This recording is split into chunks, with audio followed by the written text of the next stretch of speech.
Programme के segment में हमारे साथ मौजूद हैं वफाकी वजीर बराए साइंस और टेक्नोलॉजी फवाद चौधरी साहब। बहुत शुक्रिया साहब मिनिस्टर साहब प्रोग्राम में शिरकत करने का। इससे पहले कि मैं आपके पास सवाल जवाब लेके आऊँ, इस्लामाबाद हाई कोर्ट में आज जो अहम समाअत हुई इस हवाले से नाज़रीन को अपडेट करें कि मियां नवाज शरीफ साहब एवनफील्ड रेफरेंस में 10 साल की सजा उन्हें हुई है, जो कि इस वक्त मुअत्तल है। अल अजीजिया स्टील के मिल केस में नवाज शरीफ की अपील जेर समाअत है। अल अजीजिया स्टील मिल रेफरेंस में एहतसाब अदालत ने नवाज शरीफ को 7 साल कैद की सजा सुनाई थी। अल अजीजिया केस में नैब ने नवाज शरीफ की 7 साल से सजा को बढ़ाकर 14 साल किए जाने की अपील भी समाअत के लिए मुकर्रर है। फ्लैगशिप रेफरेंस में नैब की नवाज शरीफ की बरियत के खिलाफ दायर दरख्वास्त भी समाअत के लिए मुकर्रर है। गुज़िश्ता समाअत में अदालत ने नवाज शरीफ के नाकाबिल जमानत वारंट गिरफ्तारी जारी किए थे। अदालत की जानिब से नवाज शरीफ के नाकाबिल जमानत वारंट गिरफ्तारी की तामील कराई गई। यह तारिक खोकर एडिशनल अटॉर्नी जनरल ने बताया अदालत को। अदालत का एडिशनल अटॉर्नी जनरल से सवाल था कि अदालती अहकामात पर कुछ हुआ या नहीं, जिस पे कि एडिशनल अटॉर्नी जनरल ने अदालत को बताया कि लंदन से कुछ डॉक्यूमेंट्स आए हैं और अदालत को जमा करना चाहता हूं।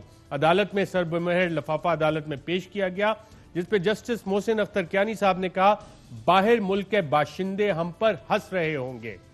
उन्होंने कहा कि नवाज शरीफ हुकूमत और आवाम को धोखा देकर लंदन रवाना हुआ।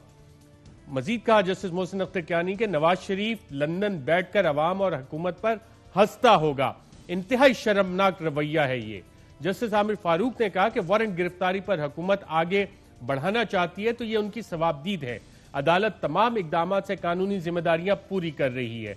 जस्टिस आमिर फारूक ने सवाल उठाया कि ये किस तरह पता लगे कि मुल्जिम दानिस्ता अदालती कार्रवाई से फरार हो रहा है।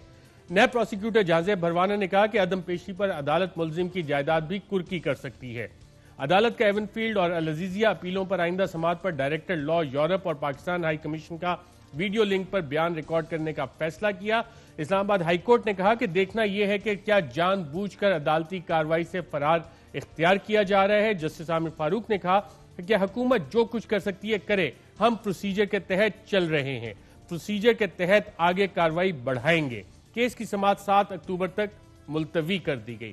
मिनिस्टर साहब, आपकी हुकूमत ने, काबीना ने इनको भेजा था मियां नवाज शरीफ साहब को बाहर, और आज आपने ऑब्जर्वेशन देखी, डॉक्यूमेंट सुने, वापस किस तरह से लेके आएंगे? वो तो कहते हैं मैं नहीं आऊंगा वापस जब तक इलाज नहीं होता।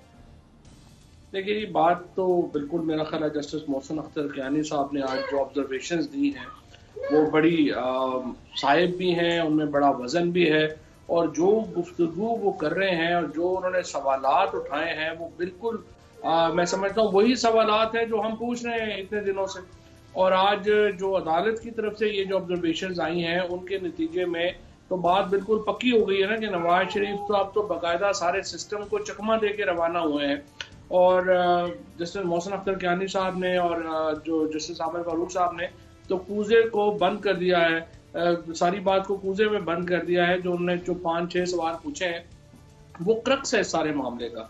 क्या बताइए, अदालत में केस चल रहा है, वो वहां से बाहर चले गए हैं और हुकूमत को, पूरे निजाम को चकमा देके जिस तरीके से वो बाहर गए हैं। बिल्कुल, हुकूमत मिनिस्टर साहब इस हवाले से क्या कर सकती है और क्या कर रही है? देखिए जी, हुकूमत तो इसके ऊपर अब 2 प्रोसीडिंग्स हैं।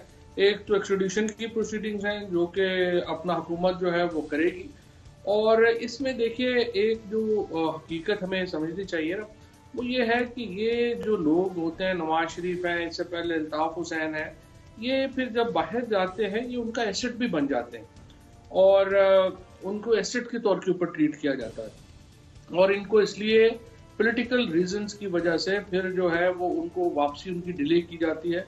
लेकिन इसमें बहरहाल हुकूमत को अदालत जो है उसका भी अब एक अहकामात जो है वो मिल चुके हैं। वहाँ पे जो फौरन जो हमारा एम्बेसी है वो भी उसके ऊपर कार्रवाई कर रहा है, और एक्सट्राडिशन की जो कार्रवाई है वो अब जल्द अज जल्द उसको आगे बढ़ाने की। मिनिस्टर साहब, आपने बड़ी सीरियस एक बात की, एसेट बन चुके हैं किसी बैरूनी हुकूमत का, ये कैसे, आप कैसे इस नतीजे पे पहुंचे? मैं ये नहीं कह रहा कि नवाज शरीफ साहब जो है वो बन चुके हैं, लेकिन मैं आपसे ये कह रहा हूँ कि आमतौर पे इस तरह के मामलात में जब वो बाहर होते हैं फिर उनको कई जगहों से ऐसी पसे पुष्ट जो है वो उनको सपोर्ट मिलती है, जिससे कि वो जिस तरह से आप देखें, आप अल्ताफ हुसैन को वापस नहीं ला सकते। हालांकि यूरोप के जो कवानीन हैं हेट प्रीचिंग के ऊपर वो बड़े सख्त हैं, लेकिन वो तमाम कोशिशों के बावजूद वापस नहीं आ सके। इसी तरीके से नवाज शरीफ साहब के ऊपर भी जो आप होगा वो इंशाल्लाह गवर्नमेंट की तो पूरी कोशिश होनी है और अब ये कर भी रहे हैं, लेकिन इसमें कोई शुबा नहीं है कि नवाज शरीफ को वापस लाना जो है वो एक मुश्किल कानूनी अमल है। और इसीलिए आपको याद होगा मैं बार बार उस वक्त वार्न कर रहा था कि इनको आपको बाहर नहीं भेजना चाहिए, बट अनफॉर्चुनेटली वो बाहर गए, तो आप उनको लाना एक पेचीदा अमल हो।